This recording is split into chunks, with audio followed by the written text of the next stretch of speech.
নমস্কার শ্রোতা বন্ধুরা, আপনাদের সকলকে স্বাগত জানাই গল্পের আসরে। আজকে আমাদের নিবেদন লেখক রূপম কুণ্ডুর লেখা অপরাধের মায়াজাল। আশা করি আপনাদের আজকের এই গল্পটি অন্যান্য সব গল্পের মতোই খুব ভালো লাগবে। তাহলে আর দেরি না করে শুরু করা যাক আমাদের আজকের এই নিবেদন।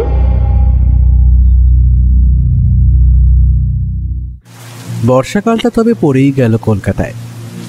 অজিতেশের হাতেও এখন তেমন একটা কাজ নেই। সে এখন কোনো জটিল কেসের অপেক্ষায় দিন গুনছে। ওকে জিজ্ঞেস করলেই বলে, বুঝলে ভাইয়া, অনেকদিন ধরেই মনটা কেমন উসখুস করছে। আর জটিল রহস্যের সমাধান না করতে পারলে আমার মাথাটা ঠিক খোলে না। কিন্তু আজকাল আর সেরকম মাথা খাটানো অপরাধী আছে কোথায়? সবই তো ওই ছিচকে চোর, আর না হলে খুনের আসামি। আমি বুঝি আমার বন্ধু তার পেশাটিকে কাজে না লাগাতে পেরে বেজায় অলসভাবে দিন যাপন করছে। আমি আর কি করি, জানলার বাইরে তাকিয়ে আছি। কি সুন্দরী না এই বর্ষার দিনগুলো। শহর কলকাতার বড় বড় ইমারতগুলোর দামি আর জৌলুস রং আজ ফিকে বর্ষার এই বৃষ্টি সমস্ত কিছু ভিজিয়ে দিয়েছে। কাল সারা রাত বৃষ্টি হওয়ায় রাতের রাস্তার বাতিগুলো এই দিনের বেলায়ও কেউ আর নেভায়নি। আকাশে সবসময় যেন চলছে অজস্র কলরব আর কালো মেঘরাশির মেলা। মেঘেরা যেন আজ তার সমস্ত কান্না উজাড় করে বড় বিষাদে চোখের জল ফেলেই চলেছে। মাঝে মাঝে যেন এই লেখক মন আকাশটাকে ডেকে জানতে ইচ্ছে করে সে এত কাঁদছে কেন, তার কিসের এত দুঃখ। মন যেন হারিয়ে যেতে চায় বৃষ্টি ভেজা দিনগুলোতে অদ্ভুত এক মায়াময় জগতে। বৃষ্টি এলে সবচেয়ে বেশি ভালো লাগে খিচুড়ি আর বেগুন ভাজা। তাই আজ সকাল থেকে যখন ঝিরঝিরে বৃষ্টি নিয়ে আকাশ কালো করে এলো, তখন অজিতেশ তার কাজের টেবিলের ওপর দুটো হাত রেখে ঘোষণার ভঙ্গিতে বলল, ভাইয়া, তোমার বৌঠানকে বলে দাও আজ দুপুরে মুগের ডালের খিচুড়ি আর গোল গোল করে লাল বেগুন ভাজা বরাদ্দ হোক বন্দীদের জন্য। আমি অজিতেশের কথার উত্তর না দিয়ে জোর গলায় বললাম, বৌঠান, তোমার বন্দির শেষ ইচ্ছে হচ্ছে খিচুড়ি আর বেগুন ভাজা। অজিতেশ নিঃশব্দে সামান্য হাসল, তারপরে বলল, এই বৃষ্টি এলে কিন্তু বেশ অন্যরকম হয়ে যায় সবকিছু। তুমি তো আরো ভালো বুঝবে, কারণ তুমি যে কলম চালাও। আমি কিছুটা বিদ্রোহ ঘোষণা করার মতো করে বললাম, যারা কলম চালায় তারা যে সবার থেকে এই প্রকৃতির সুন্দর দৃশ্যগুলির ব্যাপারগুলো ভালোভাবে বুঝবে এই ধারণা কিন্তু ভুল। ফারাক একটা আছে, তবে অন্য জায়গায়। অজিতেশ বলল, তা কি ফারাক বলো শুনি। আমি ভালো করে চেয়ারে হেলান দিয়ে বললাম, মনে করো একজন লেখক আর একজন সাধারণ মানুষ একসময় একটাই দৃশ্য দেখছে। তার মানে এই নয় যে সাধারণ একজন মানুষ সেই দৃশ্য দেখে যা ভাবছে তা লেখকের ভাবনার চেয়ে কম। আসল সমস্যাটা হলো লেখক অতি সাধারণ ব্যাপারটাকে এত রঞ্জিত করে বা সুন্দর করে বলতে বা লিখতে পারবেন, তা সাধারণ মানুষ হয়তো পারবে না। অথচ সে হয়তো ভেবেছে আরো বেশি কিছু। অজিতেশ হাসি মুখে বলল, বেড়ে বলেছ, কিন্তু তোমার তো দার্শনিক হওয়ার কথা ছিল ভাইয়া। আচ্ছা, এবার বলো এই ফারাকের জন্য দায়ী কি? এই রে, এটা তো ভেবে দেখিনি। মনে হয় একজন লেখক আর একজন সাধারণ মানুষ, তাই। অজিতেশ একটু হেসে বলল, অনেকটা তাই, তবে আসল কারণটা হলো অভ্যাস। যেমন ধরো, এই যে রান্নাঘরে তোমার বৌঠান রান্নার সময় জানেন কোথায় নুন আছে কোথায় লঙ্কা আছে। আমরা রান্নাঘরে গেলে তা খুঁজেই মরবো কিন্তু শুধু। তেমনই লেখক লেখার সময় শব্দ কিংবা কথা খুঁজে পাবে খুব সহজেই, কারণ তার অভ্যেসই তাই। আর সাধারণ মানুষ মনে মনে ভাবলেও হাতরে বেড়াবে এদিক ওদিক। মানুষের মনের কত ফারাক, তাই না অজিতেশ? একই বয়সের একই বৈশিষ্ট্যের মানুষের মধ্যেও অনেক পার্থক্য দেখা যায়। এ তো অতি সাধারণ ব্যাপার। পৃথিবীর বুকে সবচেয়ে রহস্যময় হলো মানুষের মন, বিশেষ করে তা যদি হয়। অজিতেশ কি যেন একটা বলতে গিয়েও থেমে গেল, কারণ সত্যবতী ঘরে এসে ঢুকেছে।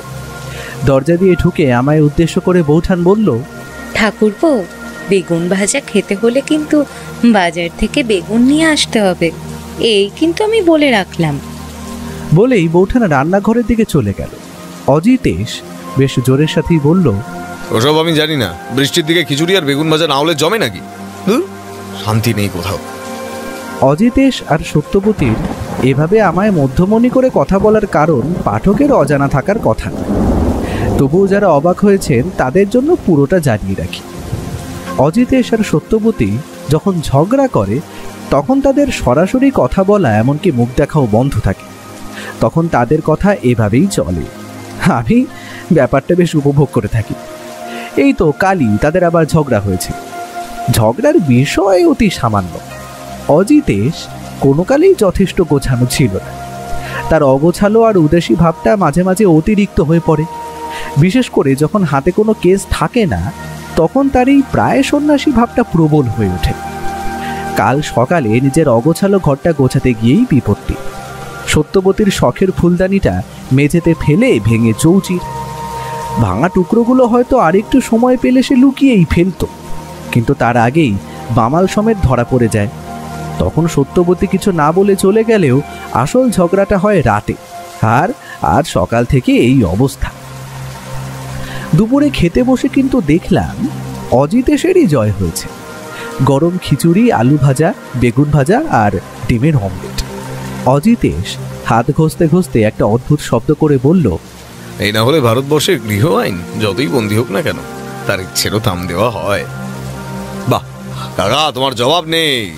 বৌঠান রেগে বলল, সেই তো, আর আমি যে রান্না করলাম তার বেলায় কিছু নেই, তাই তো?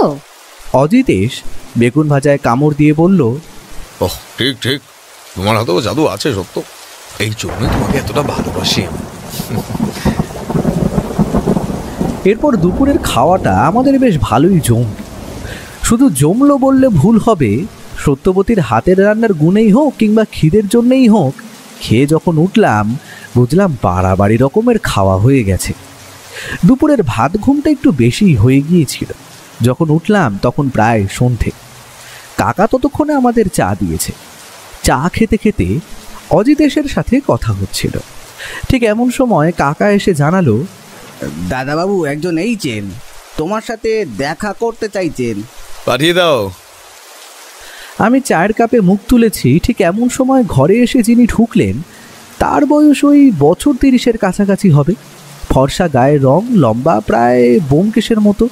তিনি হাত জোড় করে বললেন, নমস্কার, যদি ভুল না করি আপনি অজিতেশ, মানে ওই ডিটেকটিভ অজিতেশ বাবু? অজিতেশও হাত জোড় করে বলল, হ্যাঁ, তবে একটা ভুল আছে, আমি ডিটেকটিভ নই। ডিটেকটিভ কথাটা আমার ভালো লাগে না, আর আমার কাজ সত্য অন্বেষণ করা, তাই আমি একজন সত্যান্বেষী। যথার্থ যুক্তি। তবে আমি একটি বড় বিপদে পড়ে আপনার কাছে এসেছি। আমার মনে হয় এটা একটা অদ্ভুত কেস, আর পুলিশের কাছে গেলে ওরা হয়তো এই ব্যাপারটা নিয়ে মাথায় ঘামাবে না। অজিতেশ বলল, সে যাই হোক, আপনি নির্দ্বিধায় সবটা খুলে বলুন, আমি শুনে বুঝবো আপনার সাহায্য করব কি করব না। আমি তৎক্ষণাৎ হাঁক দিয়ে বললাম, কাকা আর এক কাপ চা দিয়ে যাও তো। লোকটি এবার একটু কেশে নিয়ে বলা শুরু করলেন, অজিতেশ বাবু, আমার নাম সুবিমল নস্কর। পেশায় আমি একজন সরকারি চাকরিজীবী। তবে বাপ ঠাকুরদার আমলের কিছু সম্পত্তি পাই আগের বছর। বাবা মারা গেছেন আগের বছর, তখনই সম্পত্তি হাতে আসে। সম্পত্তির পরিমাণ কিন্তু কম ভাববেন না, তাও 1,05,000 উপরে টাকা আমি পাই। কথার মাঝে অজিতেশ বলল, তা আপনার পরিবারের এতটা সম্পত্তি, সেটা একবারে হাতে পেলেন কিভাবে? আসলে ঠাকুরদা তার আমলে বর্ধমানের কাছে প্রচুর পরিমাণে জমি জমা করেছিলেন। তারপর বাবা ওই সব কিছুর দেখাশোনা করতেন। তবে আমি চাকরি পেয়ে কলকাতায় চলে আসার পর বাবাকেও এখানে নিয়ে আসি। আর বাবারও বয়স হচ্ছিল, তাই তিনিই ঠিক করেন সব বিক্রি করে দেবেন। ব্যাস, বিক্রি করার পরই সবটা আমার হাতে আসে। তবে টাকা পাওয়ার পর আমি যেটা প্রথম করি সেটা হলো উত্তর কলকাতায় একটা পুরনো আমলের বাড়ি কিনি। আর সেটা আমি কিনি প্রায় 2 লক্ষ টাকায়। ইচ্ছা ছিল বাড়িটা ভেঙে একটা নতুন বিদেশি ধাঁচের বাড়ি তৈরি করার। কিন্তু আগের মাসে প্রমোটার রবি গুপ্তা বলে একটা লোক আসে আমার কাছে, যে ওই বাড়িটা কিনতে চায়। আর সে আমায় ওই বাড়িটার জন্য 3 লক্ষ টাকার অফার দেয়। বুঝতেই পারছেন, 1 লাখ টাকা লাভ। আর তার সাথে তিনি এও বলেন সেইখানে তিনি একটি বহুতল ফ্ল্যাট বাড়ি নির্মাণ করতে চান। আর তাতে নিচের তলায় আমাকে ওই 2 বেডরুম সহ একটা ফ্ল্যাট দিতে চান। এখন আপনিই বলুন, 1 লাখ টাকার সাথে একটা ফ্ল্যাটের লোভ কে ছাড়তে পারে? আমি সঙ্গে সঙ্গে রাজি হয়ে যাই। আর প্রমোটার রবি গুপ্তাও আমাকে 1 মাস সময় দেন বাড়ির জিনিসপত্র খালি করার জন্য। সেটা শেষ হলেই তিনি বাড়ি ভাঙা ও বহুতল নির্মাণের কাজ শুরু করবেন।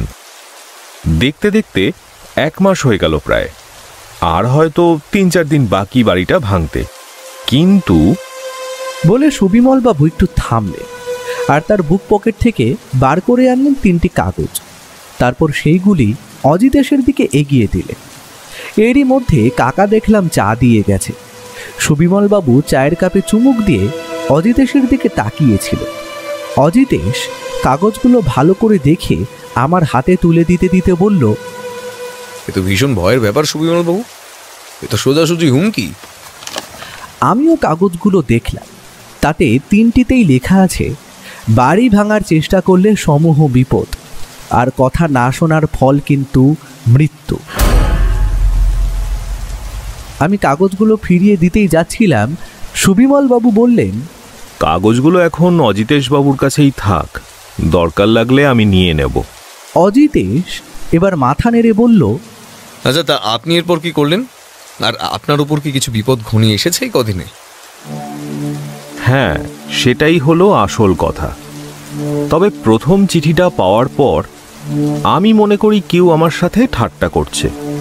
কিন্তু তার ঠিক একদিনের মাথায় যখন দেখলাম আর বুঝতে পারলাম আমায় সব সময় বাইরে বেরোলে কেউ নজর রাখছে, তখন একটু কেমন কেমন লাগলো ঠিকই, তবে আগের দিন যেটা হলো সেটা মেনে নেওয়া যায় না। আমি অফিস থেকে বাড়ি ফেরার রাস্তায় একাই ফিরি রাতের বেলা। তখন সময় ওই 9:30। একটা গাড়ি যেন আমায় লক্ষ্য করে অপর দিক থেকে আমারই দিকে ধেয়ে আসতে দেখতে পাই আমি। মুহূর্তের মধ্যে অসাবধানতায় আমি এক লাফ মেরে সেই যাত্রায় পাশের একটা ফাঁকা জমিতে পড়ে যাই। না হলে সেই রাতেই আমার ভবলীলা সাঙ্গ হয়ে যেত। তারপর থেকেই দারুণ ভয় করতে শুরু করে আমার। আমি প্রমোটারকেও জানাই ব্যাপারটা। আপনি বোঝেন, ওরা ব্যবসায়ী মানুষ, টাকা দিয়ে দিয়েছে, কাজ শুরু করতে ওরা কিছুতেই পিছুপা হবে না। আর কাল রাতে আবার একটা হুমকি চিঠি আসে আমার কাছে। তারপর থেকে আর অপেক্ষা করতে না পেরে ছুটে আসি আপনার কাছে। কে বা কারা আমায় ভয় দেখাচ্ছে বা আমায় মারার চেষ্টা করছে, সবটাই আমার জানা দরকার অজিতেশবাবু। আর আমার বিশ্বাস, আমায় এই সমস্ত বিপদ থেকে উদ্ধার করতে পারবেন শুধু আপনি। আমায় রক্ষা করুন অজিতেশবাবু। আর আমার নিজের পরিবারও আছে, তাই যদি তাদের উপর কোনো ক্ষতি করতে চায় কেউ। ভদ্রলোক দেখলাম কথাগুলো বলতে বলতে কেমন যেন ভেঙে পড়লেন। অজিতেশ এবারে বলল, আচ্ছা, আপনি এখন কোথায় থাকছেন? সেই কেনা পুরনো বাড়িটাই কি? আর আপনার পরিবারের সুরক্ষা কতটা নিরাপদ? কারণ আপনার উপর হামলা যখন হয়েছে, তবে তাদের নিরাপত্তার কথাটাও মাথায় রাখবেন কিন্তু। সেই জন্যই তো আমি চাকরি করার দরুন যে কোয়ার্টার পেয়েছি সেটাতেই আছি এখন। আর সেইখানে একসাথে অনেক কটি পরিবার একসাথে বাস করে। আর আমার কোয়ার্টার 3 তলায়, তার উপর বন্দুকধারী 2 সিকিউরিটি গার্ড সবসময় নিচে থাকে, তাই সেইখানে ওরা নিরাপদ। অজিতেশ এবার একটা সিগারেট ধরিয়ে একটা সুখ টান দিয়ে বলল, তবে একটা কথা বলবো, আপনার ওই পুরনো বাড়িটার চাবি কার কাছে থাকে? আমার কাছে অজিতেশবাবু। এই যে, এটা আমার কাছেই থাকে সব সময়। অজিতেশ বলল, আমার মনে হয় এটা এখন আপনার কাছে থাকা নিরাপদ নয়। হয়তো এটার জন্য আপনার কোনো বিপদ নেমে আসতে পারে। আমি আপনার কাছে ওই জন্যই এসেছিলাম। এটা এই কদিন আপনার কাছেই রাখুন অজিতেশবাবু। তদন্তে যা যা যখন দরকার আপনি অবাধে কাউকে বলতে হবে না। যখন খুশি সেই বাড়িতে যেতে পারেন। অজিতেশ চাবিটা হাতে নিয়ে বলল, বাড়িটার ঠিকানাটা লিখে দিয়ে যান, আমি আজকালের মধ্যেই নিজে গিয়ে দেখে আসবো। ভদ্রলোক একটা সাদা কাগজে ঠিকানা লিখে দিতেই অজিতেশ বলল, আচ্ছা, এই চাবির কি আর কোনো ডুপ্লিকেট আছে? মানে প্রমোটারের কাছে যখন বিক্রি করেছেন? অজিতেশের কথা শেষ হওয়ার আগেই তিনি বললেন, হ্যাঁ, ওনার কাছে একটা আছে। মাঝে মাঝেই জমি জরিপ আর ছোটখাটো কাজের জন্য একটা চাবি উনি চেয়ে নিয়েছিলেন। তাতে আপনাদের কাজের কোনো অসুবিধা হবে না অজিতেশবাবু। আমি প্রমোটারকে আপনাদের কথা বলে রাখবো। অজিতেশ একটু ভেবে বলল, আচ্ছা সুবিমল বাবু, আপনি প্রমোটার রবি গুপ্তাকে চেনেন, তবে লোকটি কেমন বলে মনে হয়? সেটা আমি কি করে বলবো বলুন, উনি ব্যবসায়ী মানুষ, আর ওদের লাইনে ভালো মানুষ খুবই কম আছে। আমি আজ কথা মেনে নিয়েছি বলে হয়তো ওর ভালো রূপটা দেখতে পাচ্ছি। আর যদি বাড়ি না বেচতাম, হয়তো বাড়িটা পাওয়ার জন্য সে আমাকে খুন করারও হুমকি দিত। এদের তো আপনি চেনেন অজিতেশ বাবু। অজিতেশ খালি মাথা নেড়ে বলল, বুঝলাম। দেখছি আপনার চিন্তার কোনো কারণ নেই, তবে এই যে একটু সাবধানে থাকবেন এই কদিন। আর কিছুর দরকার আপাতত এখন নেই, দরকার হলে আমি টেলিফোন করে নেব। ভদ্রলোক নিজের একটা কার্ড আমাদের হাতে দিয়ে নমস্কার জানিয়ে বেরিয়ে পড়লেন। উনি বেরিয়ে যেতেই আমি অজিতেশকে প্রশ্ন করলাম, ওই একটা পুরনো বাড়িতে এমন কি ধনরত্ন থাকতে পারে যে ওটা না ভাঙার জন্য কেউ বা কারা সুবিমলবাবুকে মৃত্যু ভয় দেখাচ্ছে? তা প্রমোটারই নয় তো? অজিতেশ আমার কথা শুনে হো হো করে হেসে বলল, তুমি পারো বটে বন্ধু। প্রমোটারের লাভ যত তাড়াতাড়ি বাড়িটা ভেঙে ফেলা যায় তাতে। সে তো চাইবে তাড়াতাড়ি বাড়িটা ভেঙে কাজ শুরু করতে।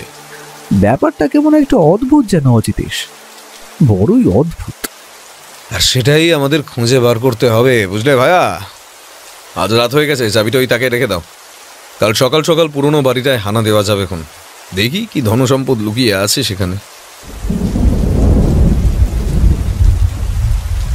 পরের দিন সকালে হালকা ঝিরঝিরে বৃষ্টি হয়েই চলেছে, তবু অজিতেশকে দেখলাম তা দমিয়ে রাখতে পারল না।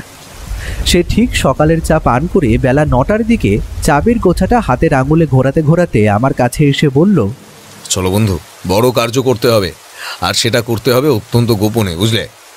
সময়টাও কম হাতে এবার, তাই একটুও সময় নষ্ট করা কিন্তু উচিত হবে না। আমি আর অজিতেশ বর্ষাতি চাপিয়ে আর হাতে একটা ছাতা, অজিতেশ হাতে একটা টর্চ নিয়ে বেরিয়ে পড়ল।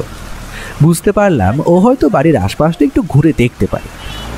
ট্যাক্সি আর নিলাম না। বৃষ্টি ভেজাই পুরনো কলকাতা শহরের বুকে নিজে পায়ে হেঁটে যে একটা আলাদা রকমের অনুভূতি আছে সেটা আজ বুঝতে পারলাম। সত্যি আমার কলকাতা শহর, তুমি শ্রেষ্ঠ, তুমি অনন্য। পাক্কা 15 মিনিটের পথ জল কাদা বাঁচিয়ে আমরা পৌঁছলাম উত্তর কলকাতার পেল্লাই ধরনের একটি একতলা বাড়ির সামনে। বাড়ির বাইরের গেটে তালা খোলা দেখে আমরা একটু অবাক হলাম বটে। তারপর বুঝলাম হয়তো প্রমোটারের লোক কোনো কাজে এসেছে। বাড়িটার আশপাশটা জঙ্গলে আবৃত। কলকাতা শহরে এরকম ফাঁকা আর নিরিবিলি জায়গা খুব কমই আছে। সত্যি বেশ বড় একটা একতলা বাড়ি। তেমন একটা জাঁকজমক নেই বটে, কারণ পুরনো হওয়ার দরুন বাড়ির রং ততদিনে ফিকে হয়ে গেছে। বড় গেটটা খুলে সামনের অগোছালো বেড়ে ওঠা ঘাস পেরিয়ে বাগান দিয়ে এগিয়ে যেতে যেতে চোখ পড়ল বাড়ির ওপরের দিকে। আমরা ঘুরে দেখছি, ঠিক এমন সময় তৎক্ষণাৎ ঘটে গেল সেই অদ্ভুত ঘটনাটা। আমরা হয়তো মুহূর্তের জন্য একটু অসাবধান হয়েছিলাম। সেই সুযোগে একটা অত্যন্ত ভারী কিছু জিনিস প্রচণ্ড গতিতে ছুটে আসে আমাদের দিকে। আমাদের বললে ভুল হবে, জিনিসটা প্রায় অজিতেশের কান ঘেঁষে বেরিয়ে যায়। যদি আর একটু নিশানা সঠিক হতো, কি যে হতো তা ভাবতেই আমার শরীরে কাঁটা দিচ্ছে। ভারী জিনিসটা তীব্র গতিতে পেছনের একটি দেওয়ালে লেগে ভারী শব্দ করে পড়ে যায়। আমি সেটা কি দেখার জন্য এগিয়ে যেতেই চোখের নিমেষে অজিতেশকে দেখলাম তীব্র গতিতে ছুটে চলল সামনের জঙ্গলের দিকে। ও যে কি দেখে ছুটেছে সেদিকে তাকাতে শুধু একটা কালো বর্ষাতি গায়ে চাপিয়ে একটা লোককে সেই দিকে ছুটে পালাতে দেখলাম। এই বর্ষা বাদলের দিন হলে কি হবে, অজিতেশ কিন্তু কাদা জল পেরিয়ে ঝড়ের গতিতে ছোটখাটো গাছপালা পেরিয়ে এগিয়ে চলল লোকটার দিকে। কিন্তু হঠাৎ করেই সামনের কালো বর্ষাতি পড়া লোকটা বাড়িটার পেছনের একটা পাঁচিলে ভর দিয়ে লাফ মেরে অপর প্রান্তে। অজিতেশও ছেড়ে দেওয়ার পাত্র না, সেও ততক্ষণে তার পেছনে পেছনে পৌঁছে গেল সেই জায়গায়। কিন্তু এমন একটা অদ্ভুত ব্যাপার দেখব তা ভাবতে পারি। অজিতেশের গলা দিয়ে শুধু বেরিয়ে এলো একটা শব্দ। বলা মাত্র একটা পা পাঁচিলের ওপর দিয়ে এক লাফে অজিতেশ পাঁচিলের ওপারে।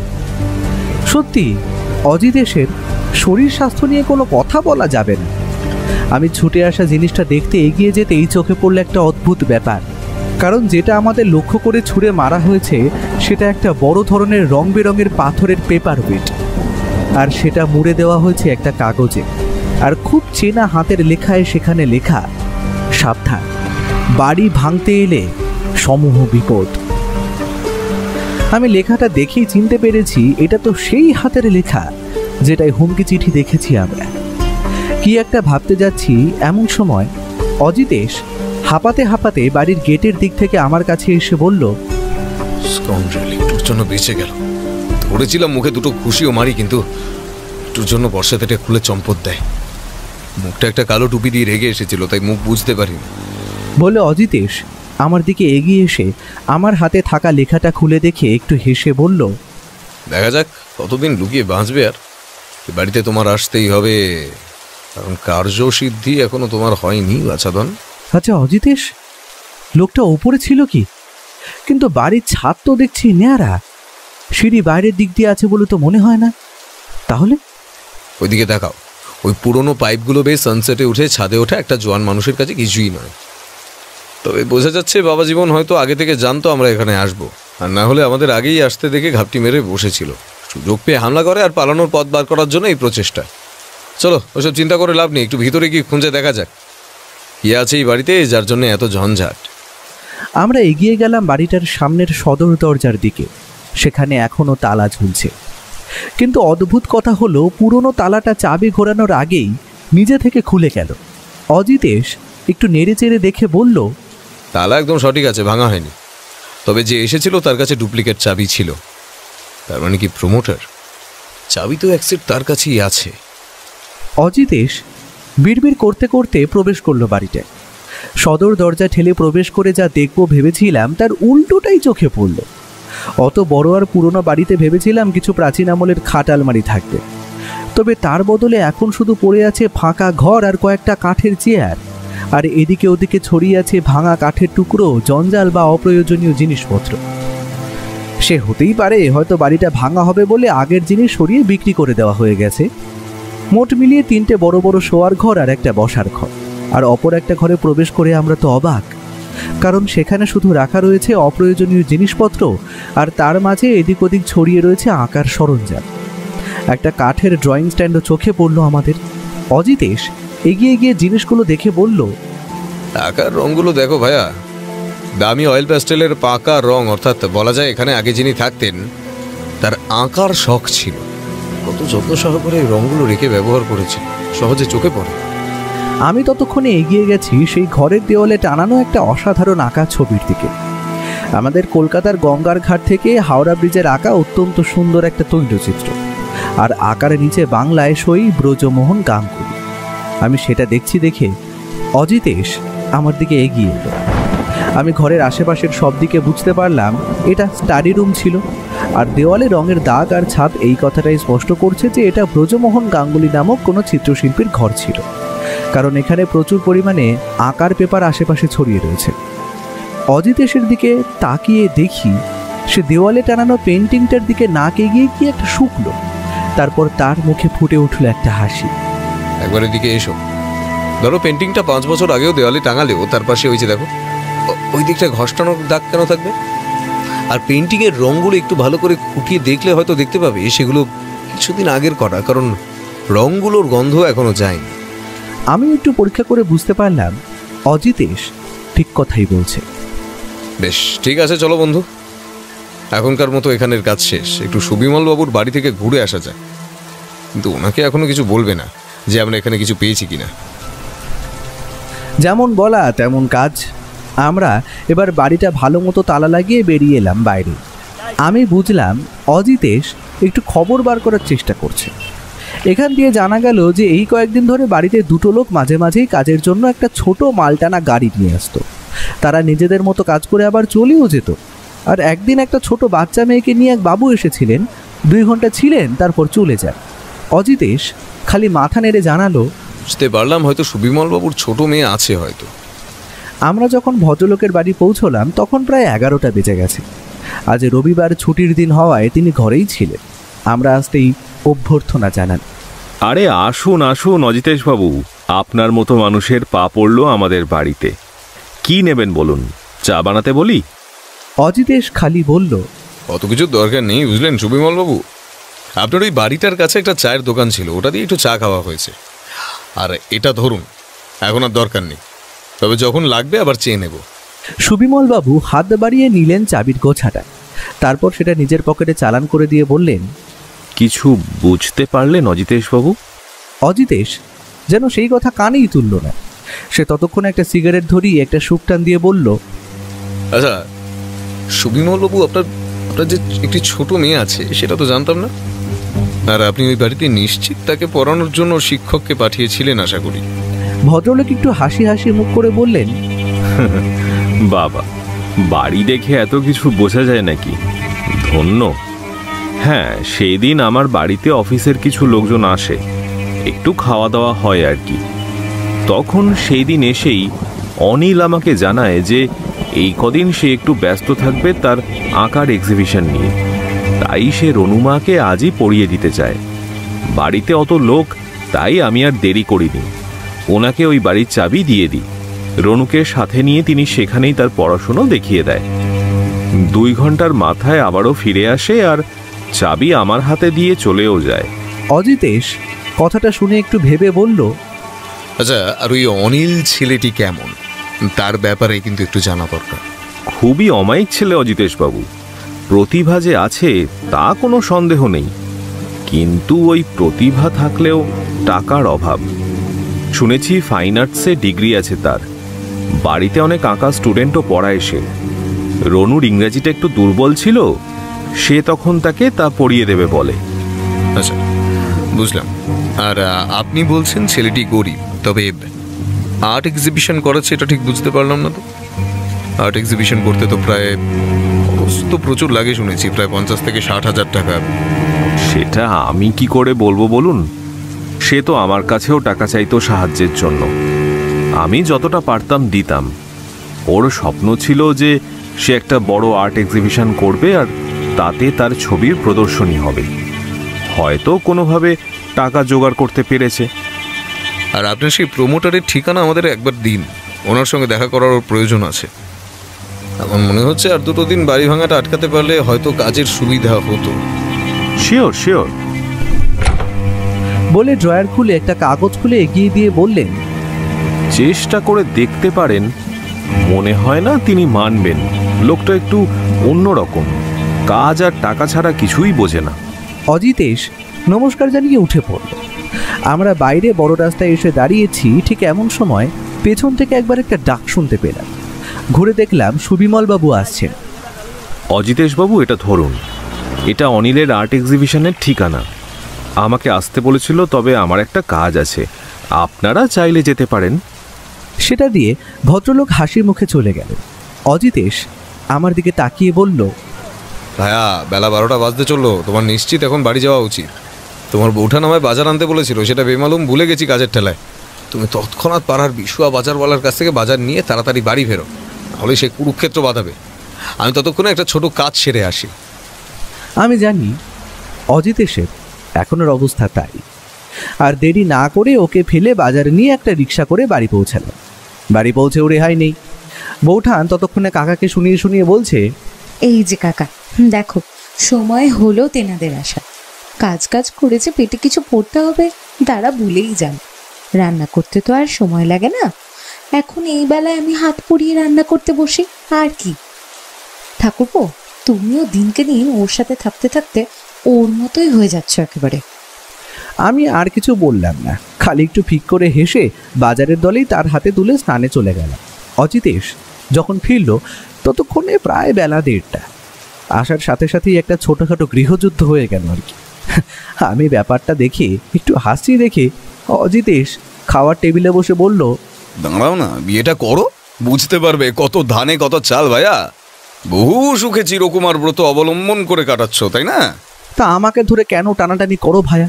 আমি তো বেশ ভালোই আছি। ভালো থাকাচ্ছি তোমায়, দাঁড়াও, তোমায় ওই জবাই করার ফোন দিয়ে আটতে হবে দেখছি। আজ দুপুরে অজিতেশের আনা পাকা কাতলা মাছের কালিয়া, ঘন করে মাছের মাথা দিয়ে মুগের ডাল, আর সাথে শেষ পাতে মিষ্টি সহযোগে খাওয়া দাওয়াটা বেশ ভালোই হলো। সত্যি বৌঠান আসার পর আমাদের মতো বন্দিগুলো একটু ভালো মন্দ খেতে পারে, আর বৌঠানের রান্নার স্বাদ সত্যি অমৃত।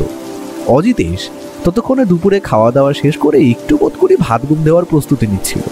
আমি তখনই আর ঘরে গিয়ে ওকে প্রশ্ন করি, তা অজিতেশ একা একা এতক্ষণ কোথায় ছিল? নতুন কিছু জানতে পারলে নাকি? অজিতেশ একটা বড় সড়ো হাই তুলে বলল, সব থেকে বড় তথ্য জেনে এলাম যে, যেটা সব দিক থেকে সাহায্য করবে আমাদের এই কেসে। গিয়েছিলাম লাইব্রেরির দিকে, পুরনো খবর যেখানে সব থেকে আগে পাওয়া যায়, আর আমার চেনা লোকও আছে কিছু সেইখানে। জানতে চাইলাম আর্টিস্ট ব্রজমোহন গাঙ্গুলির সম্বন্ধে কিছু কি জানে তারা। ব্রজমোহন গাঙ্গুলি নাকি বিদেশে গিয়ে বিখ্যাত হওয়া বাঙালি আর্টিস্টদের মধ্যে অন্যতম।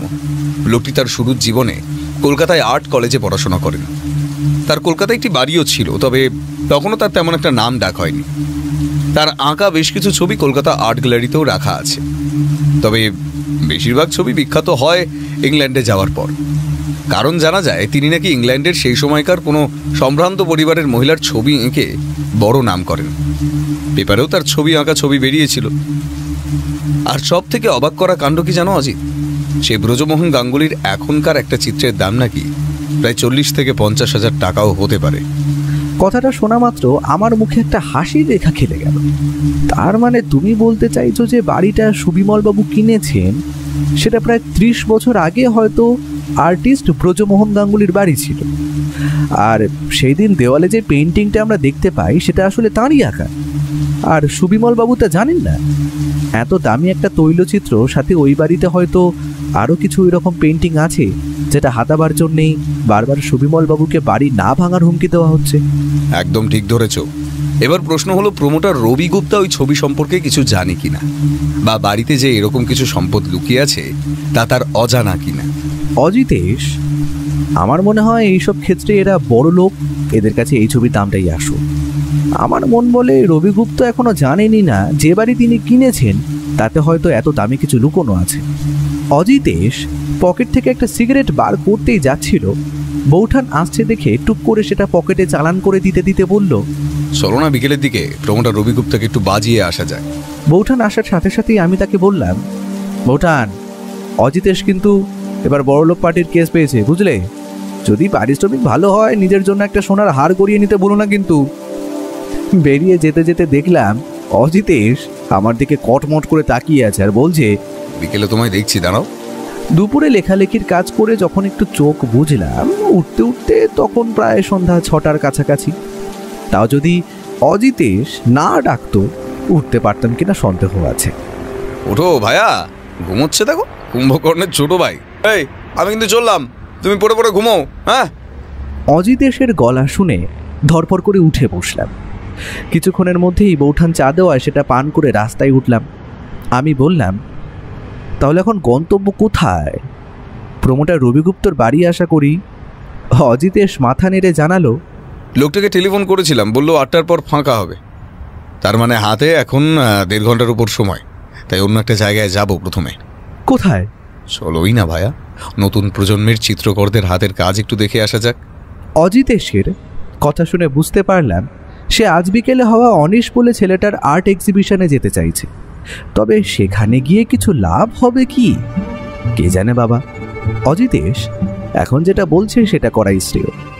আর এক্সিবিশনটা হচ্ছে লিও ক্লাব অফ ওয়েলফেয়ার বিল্ডিংয়ে। এগিয়ে যেতেই বুঝতে পারলাম ভিড় সেখানে ভালোই হয়েছে। আমরাও এগিয়ে গেলাম সেই দিকেই। বেশ জাঁকজমক করে সাজানো হয়েছে জায়গাটা, আর তার দেওয়ালগুলোতে সাজানো রয়েছে ছবিগুলো। আর খেয়াল করে দেখলাম প্রতিটা ছবির নিচে তার চিত্রকর ও ছবিটির দাম লেখা রয়েছে।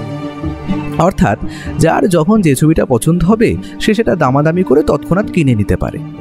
চারিদিকে এত রকমের অপূর্ব সুন্দর ছবিগুলো দেখতে দেখতে আমি যে কোথায় হারিয়ে গিয়েছিলাম বলে বোঝাতে পারবো না। কিন্তু ঠিক এমন সময় আমার চোখ গেল অজিতেশের ছবির দিকে। সে তখন একটা বড় তৈলচিত্রের নিচে গিয়ে দাঁড়িয়ে আছে আর মন দিয়ে সেটা দেখছে। আর একটু এগিয়ে চোখে পড়ল চিত্রকরের নাম বড় বড় হরফে লেখা, ব্রজমোহন গাঙ্গুলি। আর তার পাশে ছবির দাম দেখে আমার চোখ ছানা বড়া হয়ে যাওয়ার জোগাড়, কারণ সেই চিত্রের দাম নাকি 80,000 টাকা। অজিতেশের দিকে এগিয়ে যাব তখন হঠাৎ করেই একটা বছর 25-এর ছেলে আমাদের দেখে এগিয়ে এলো। অজিতেশ ছবিটার দিকে তাকিয়ে আছে দেখে সে বলল, আপনারা কি এই ছবিটা কিনতে চান? এটার দাম এতটা হওয়া স্বাভাবিক, তবে আমি অল্প কিছু কম করতে পারি কিন্তু। আর ছবিটার মালিকও আমি। অজিতেশ তখন একটু হেসে বলে, এই ছবি কেনার টাকা বা সাধ্য কোনোটাই আমার নেই অনিশ, তবে কিভাবে এটা কিনলে বলো তো পারলে, এটা জানতে খুব ইচ্ছে করছে।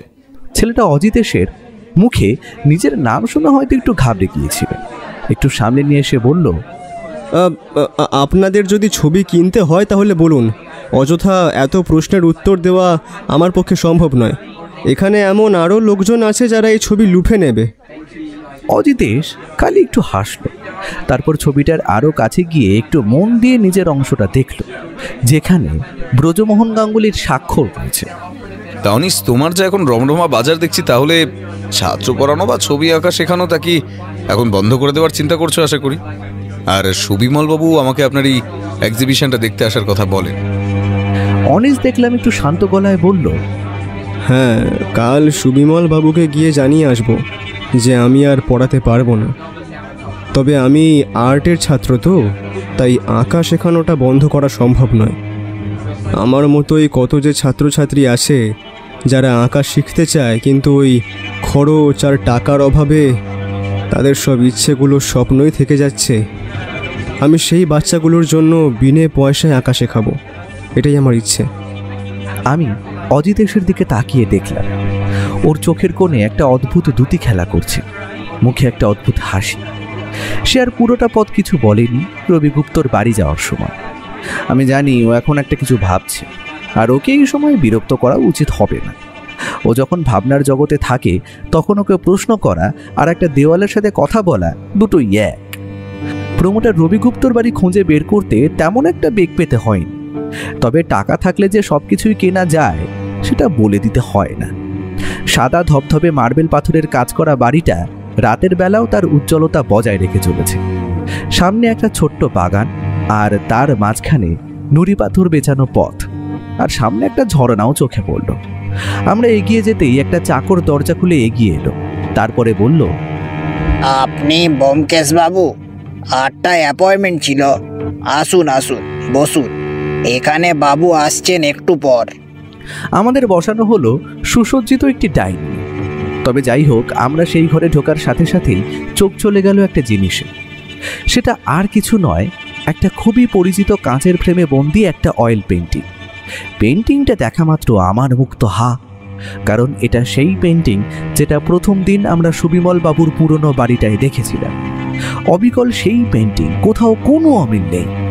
কলকাতা গঙ্গার থেকে শহরের বুকে হাওড়া ব্রিজের সেই আঁকা অপূর্ব অয়েল পেন্টিং।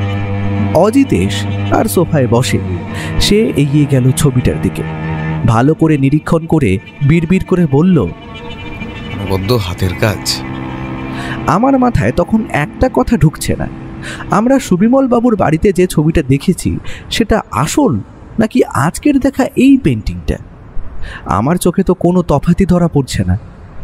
আমরা ছবিটার দিকে তাকিয়ে তখন একটু গলা খাকারির আওয়াজ শোনা গেল। ঘরে প্রবেশ করলেন প্রায় 6 ফুটের কাছাকাছি একজন বয়স 45-এর মানুষ। অজিতেশ ছবিটার দিকে তাকিয়ে আছে দেখে বলল, অজিতেশ বাবু, আপনার তো ডিটেকটিভের চোখ আছে দেখছি। তবে বলেন, ও তসবির কেমন? The great Bengali artist Brajamohan গাঙ্গুলির নিজস্ব আঁকা ছবি। 5 দিন আগে একদম অন ক্যাশ 40,000 দিয়ে কিনি ওটা। ও তসবির দারুণ না? আর নিচে দেখুন, ওখানে ওখানে খুদ আর্টিস্টের সিগনেচারও আছে।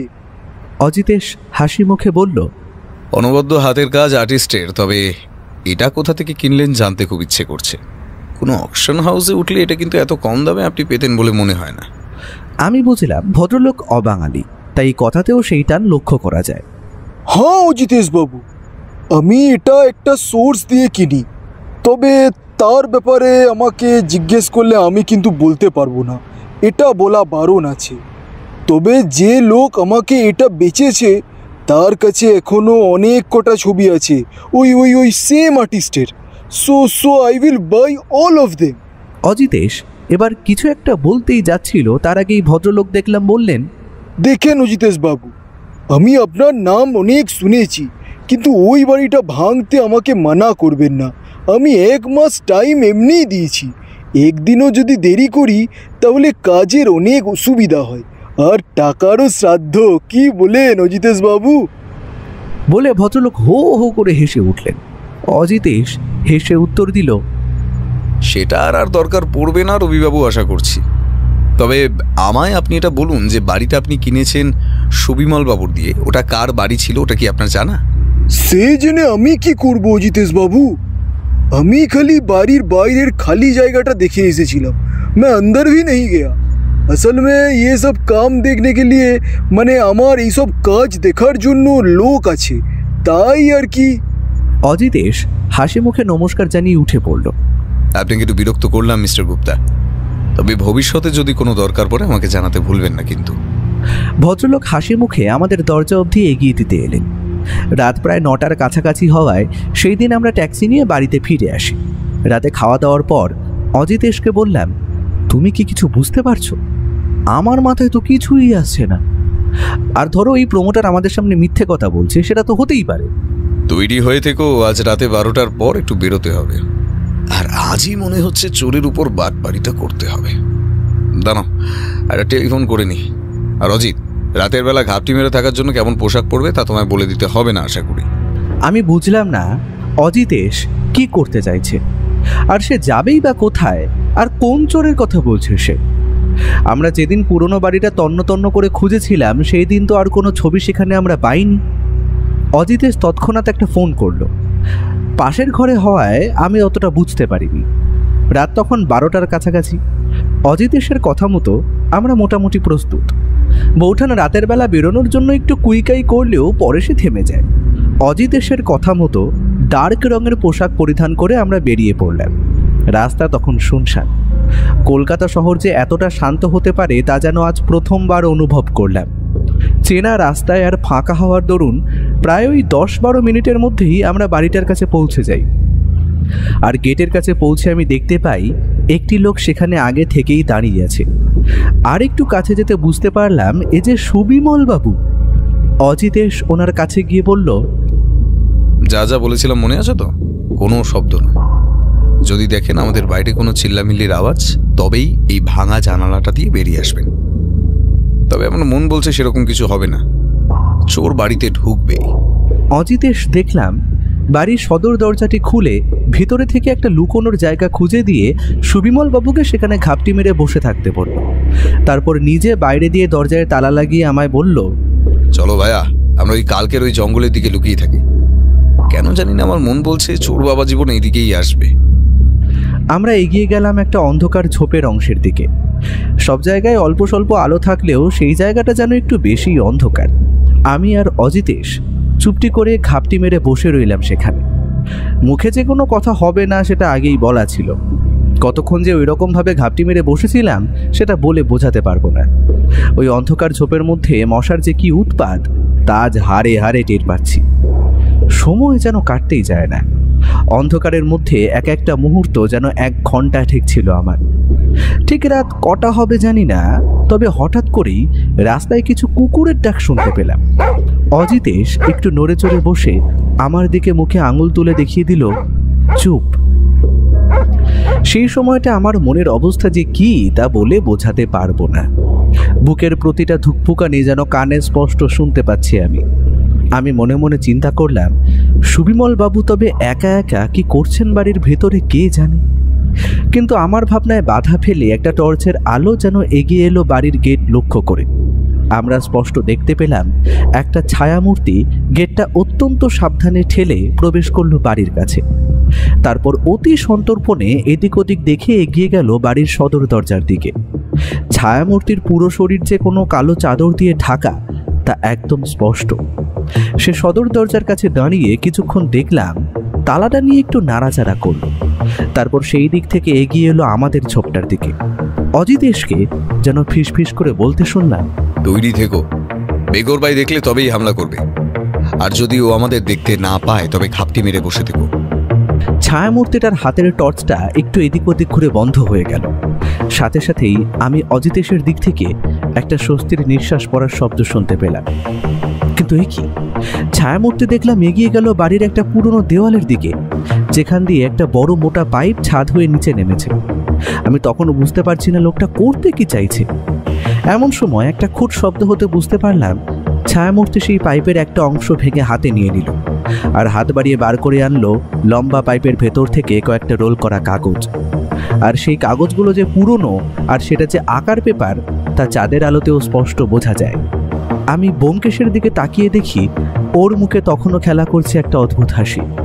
মানে চোর কি জালে ধরা পড়েছে? এখন তো ওকে না ধরলে সে হয়তো পালাবে। কিন্তু সেই ছায়ামূর্তিকে দেখলাম সেই পেপার রোলটা সযত্নে একটা উঁচু জায়গায় রাখলো, তারপর অতি সন্তর্পণে এগিয়ে গেল সদর দরজার দিকে। ওই দিকে আর কিছু চোখে পড়ছে না। তৎক্ষণাৎ অজিতেশের দিক দিয়ে একটা খুট করে শব্দ শুনতে পেলাম। বুঝলাম পিস্তলটা এখন ওর হাতে চলে এসেছে। ও আস্তে আস্তে এগিয়ে গেল, ছোপটা ছেড়ে ওর পেছনে আমি। ছায়ামূর্তি ততক্ষণে বাড়ির ভেতরে ঢুকেছে আশা করি, আর ঘরের লাইটটা জ্বালানো দেখে বোঝা যায় সেটা তারই কাজ। অজিতেশ আর আমি বাড়ির দরজা দিয়ে ভেতরে প্রবেশ করার সাথে সাথেই কালো চাদর পরা লোকটাকে সহজেই চোখে পড়ল। লোকটা বোধ করি অজিতেশকে ধাক্কা মেরে পালাবার চেষ্টা করতে যাচ্ছিল, কিন্তু অজিতেশের হাতের আগ্নেয়াস্ত্রটা দেখে সেইখানেই থেমে গেল। অজিতেশের মুখে তখন হাসির রেখা। সে বলল, ভাইয়া, বাইরে দিয়ে আঁকার কাগজগুলো অতি যত্নে ভিতরে নিয়ে এসো। তোমরা কেউ জানো না যে ওর ভিতর কি সম্পদ লুকিয়ে আছে। আর সুবিমল বাবু, আপনি এবার বেরিয়ে আসতে পারেন। দেখুন, আপনার আসামি আপনার সামনে। আমি বাইরে গিয়ে জিনিসগুলো নিয়ে ভেতরে এলাম। সুবিমল বাবু ততক্ষণে বেরিয়ে সামনে এসে দাঁড়িয়েছে। অজিতেশ বলল, অনিশ, এবার আর তোমার ওই কালো চাদরটা না চাপিয়ে থাকলেও চলবে। খুলে দাও ওটা। কোনো চালাকি করার চেষ্টা করবে না, আমি তোমার কোনো ক্ষতি করব না, কথা দিলাম। আস্তে আস্তে আমাদের সামনে চাদরটা সরিয়ে ছলো ছলো চোখে মেঝেতে বসে পড়ল অনিশ। সুবিমল বাবু বললেন, অনিশ? তবে তুই? এই সব কিছুর মানে কি অজিতেশ বাবু? অজিতেশ অনিশের কাছে গিয়ে তাকে তুলে বলল, লজ্জার কিছু নেই তোমার, উঠে দাঁড়াও। সবটা তুমি বলবে না আমি বলবো? ওর মুখ দেখে বোঝা যাচ্ছে কোনো কিছু বলার অবস্থায় সে এখন নেই। আমি একটা জিনিস দেখে হঠাৎ করে অবাক হয়ে বললাম, অজিতেশ, দেওয়ালে দেখো, ওই ছবিটাই যেটা আমরা রবিগুপ্তর বাড়িতে দেখেছি আর প্রথম দিন এখানে এসে দেখেছি। অজিতেশ খালি হেসে বলল, একদম ঠিক বলেছ বন্ধু। তবে এটা কিন্তু বিখ্যাত কোনো আর্টিস্টের হাতের কাজ নয়। এটার আর্টিস্ট ব্রজমোহন গাঙ্গুলি নয়, বরং এই অভূতপূর্ব ছবির নির্মাতা অনিশ। কি ঠিক বলছি তো? কথাটা শোনা মাত্র আমার পায়ের তলা দিয়ে যেন মাটি সরে গেল। অজিতেশ আবার বলা শুরু করলো, সুবিমল বাবু, আপনি এই বাড়িটা কার থেকে কিনেছিলেন বা কোথা থেকে কিনেছিলেন তা আমি জানি না। তবে এটা কোনো সাধারণ মানুষের বাড়ি না। এটা আর্টিস্ট ব্রজমোহন গাঙ্গুলির বাড়ি ছিল আজ থেকে 30 বছর আগে, যেটা মেনটেন করে রাখা হয়েছিল। তবে এই বাড়িতে যে কিছু অমূল্য সম্পদ লুকিয়ে আছে তা আপনি বুঝতে পারেননি, কিন্তু সেটা বুঝতে পেরেছিল এই অনিশ। এ আপনি কি বলছেন অজিতেশ বাবু? মূল্যবান সম্পদ? মূল্যবান যে শুধু সোনাদানা হয় সেটা কিন্তু নয় সুবিমল বাবু।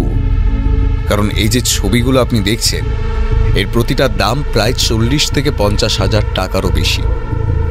আপনার কেনা বাড়ি, অথচ আপনি নিজেই তা জানেন না। তবে সেটা বুঝতে পারে এই অনিশ।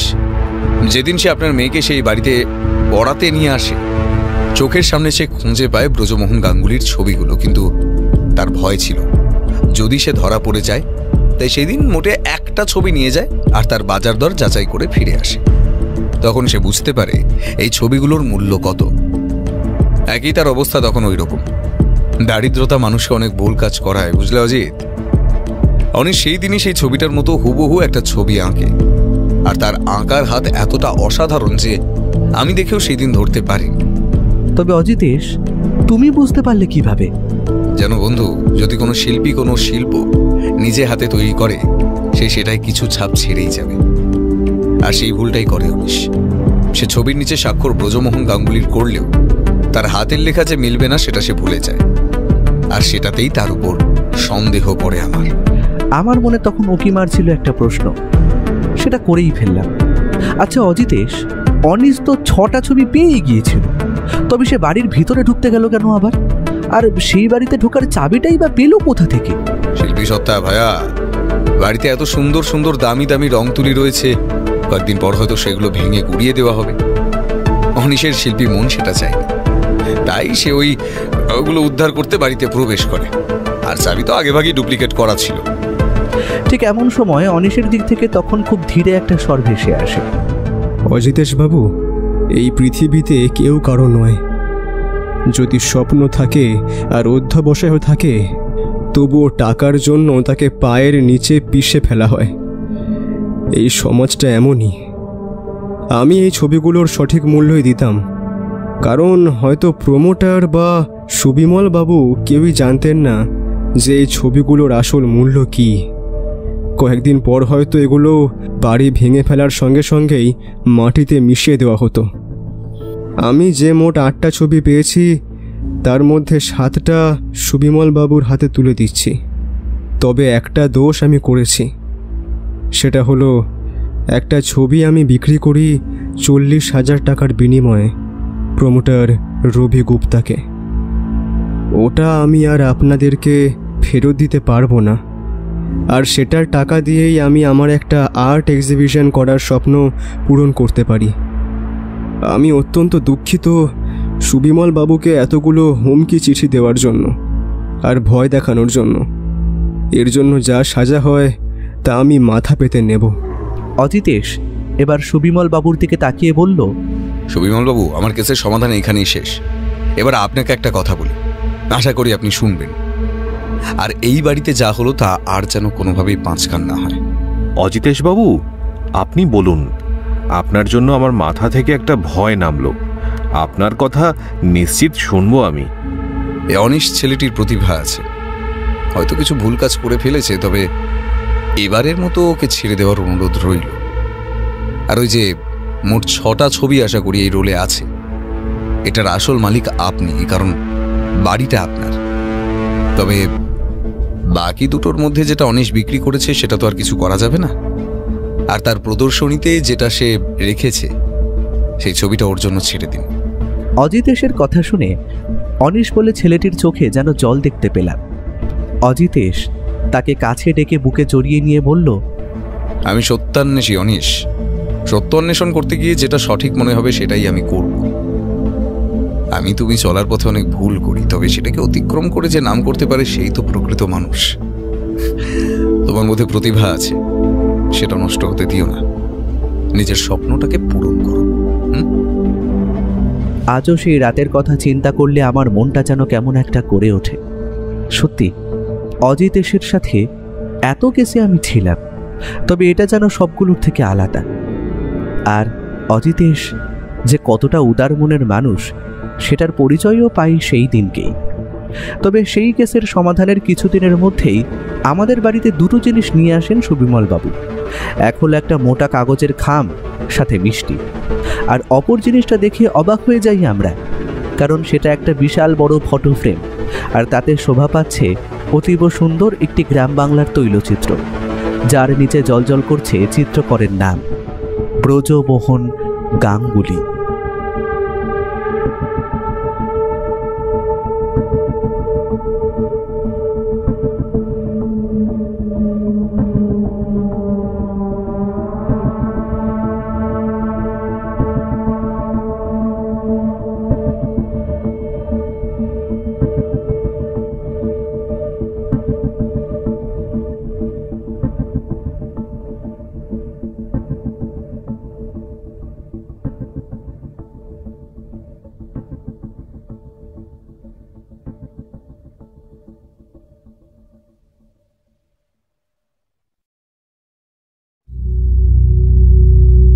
তাহলে কেমন লাগলো আমাদের আজকের এই গল্প? লেখক রূপম কুণ্ডুর লেখা অপরাধের মায়াজাল। নিচে কমেন্টে জানাতে ভুলবেন না কিন্তু। আর এরকম অসংখ্য সব গল্প শুনতে হলে আমাদের চ্যানেলটিকে সাবস্ক্রাইব করে আমাদের পাশে থাকতেও ভুলবেন না। অসংখ্য ধন্যবাদ।